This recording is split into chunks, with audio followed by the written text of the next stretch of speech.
நீங்கள் பார்த்துக் கொண்டிருப்பது நியூஸ் 21 செய்திகள். தமிழ்நாடு செய்திகளை உடனுக்குடன் தெரிந்து கொள்ள நியூஸ் 21 செய்திகளை பாருங்கள். உண்மை, உழைப்பு, உயர்வு. விழுப்புரம் மாவட்டம் செஞ்சி உள்ளிட்ட பல்வேறு பகுதிகளில் பெஞ்சால் புயல் மழையால் புயல் கரையை கடந்தாலும் பல்வேறு பகுதிகளில் கனமழை பெய்து வருகிறது.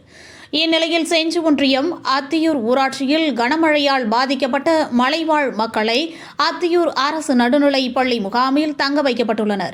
முகாமில் தங்க வைக்கப்பட்டுள்ள மலைவாழ் மக்களை செஞ்சி தொகுதி சட்டமன்ற உறுப்பினர் செஞ்சி மஸ்தான் நேரில் சென்று சந்தித்து ஆறுதல் தெரிவித்து அவர்களுக்கு பிரெட் உள்ளிட்ட உணவுப் பொருட்களை வழங்கினார். இதில் செஞ்சி ஒன்றிய பெருந்தலைவர் விஜயகுமார், வட்டாட்சியர் ஏழுமலை, வட்டார வளர்ச்சி அலுவலர் நடராஜன், செஞ்சி தொண்டரணி சோடா பாக்ஷா உள்ளிட்டோர் கட்சி நிர்வாகிகள் பலர் கலந்து கொண்டனர்.